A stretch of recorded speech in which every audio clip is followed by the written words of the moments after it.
Hello guys. इस video में मैं आपको आर्टिकल्स के बारे में बताऊंगी। आपको सारी इन्फॉर्मेशन इसी वीडियो से मिल जाएगी आर्टिकल्स के बारे में, ठीक है।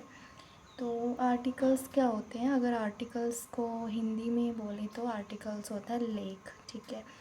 इंग्लिश लैंग्वेज में टोटल 3 आर्टिकल होते हैं जो कि नाउन से पहले आते हैं। अब ये 3 आर्टिकल्स क्या क्या होते हैं, ए, एन और द। इंग्लिश लैंग्वेज में टोटल 3 आर्टिकल्स होते हैं, ए, एन और द, ठीक है। ए और एन का मतलब होता है एक, इन दोनों का सेम ही मतलब होता है एक। अब जो ए है इसका जो यूज़ किया जाता है वो किया जाता है कॉन्सोनेंट। कॉन्सोनेंट मतलब व्यंजन, व्यंजन की साउंड के साथ किया जाता है। हम ये नहीं देखेंगे कि फर्स्ट जो लेटर है वो कॉन्सोनेंट है तो उसके साथ ए यूज़ करेंगे, हम सिर्फ कॉन्सोनेंट की साउंड देख के यूज़ करेंगे, ठीक है। और एन का यूज़ जो होता है वो वोवल्स की साउंड के साथ किया जाता है, सिर्फ हम साउंड देखेंगे, वोवल्स का लेटर्स नहीं, ठीक है। इसमें सिर्फ साउंड देख के ही यूज़ किया जाएगा, ठीक है। अगर हम सिंपल शब्दों में बोलें तो अ से लेके अ तक की जो आवाज़ आ रही होगी फर्स्ट इसमें वर्ड में, उसमें एन का यूज़ होगा, ठीक है। मतलब वोवल्स की जब आवाज़ आ रही होगी, स्वर बोलते हैं हिंदी में भी, अ से लेके अ तक जो हमारे होते हैं उनको स्वर बोला जाता है। तो इसकी जब आवाज़ आएगी, इसकी साउंड जब आएगी तो एन का यूज़ होगा। और अगर क से लेके ज्ञ तक की साउंड आ रही है तो उसमें ए का यूज़ होगा, ठीक है, क्योंकि ये एक व्यंजन है और व्यंजन के साथ में मतलब कॉन्सोनेंट के साथ में ए का ही यूज़ होगा। तो अब मैं आपको कुछ एग्जांपल से समझाती हूँ। जैसे ये एक एग्ज़ाम्पल है अ यूनिवर्सिटी।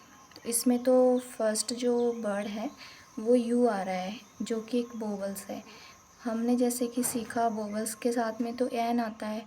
तो जैसे कि मैंने आपको बताया कि वोवल्स की सिर्फ हम साउंड देखेंगे, वर्ड्स नहीं देखेंगे, ठीक है। तो इसमें जो यू आ रहा है ना, यू आ रहा है इसमें, राइट। यू जो है मतलब क से लेके ज्ञ तक जो है उसमें ए का यूज़ होगा, इसीलिए यहाँ पे ए का यूज़ किया जाता है अ यूनिवर्सिटी।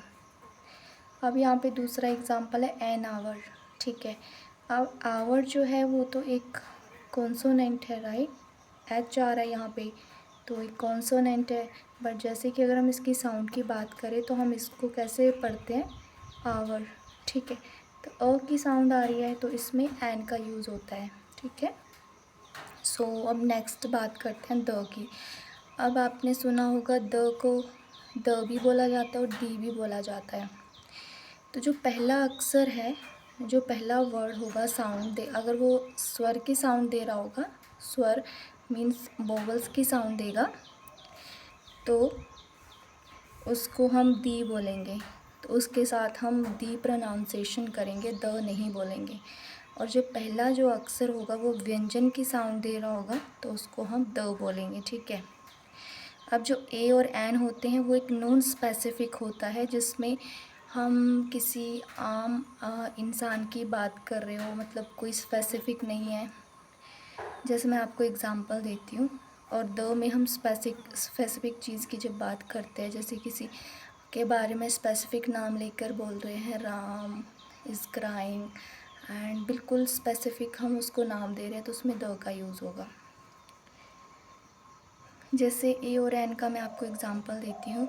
आई सा अ मैन, मैंने एक आदमी देखा, बट मैंने कौन देखा मुझे नहीं पता, तो ये एक स्पेसिफिक नहीं है, तो इसमें ए और एन का यूज़ होगा क्योंकि इसको हम नहीं जानते, बस ये एक सिंपल सेंटेंस है, आई सॉ अ मैन।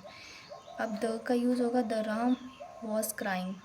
यहाँ पे द इसीलिए यूज़ हुआ बिकॉज वो एक पर्टिकुलर स्पेसिफिक नाम से हम बुला रहे हैं कि राम जो है वो रो रहा है, ठीक है।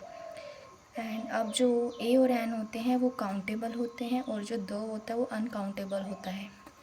सो आई होप आपको ये वीडियो से आर्टिकल्स बिल्कुल क्लियर हो गएंगे। सो मिलता है नेक्स्ट वीडियो में, थैंक यू।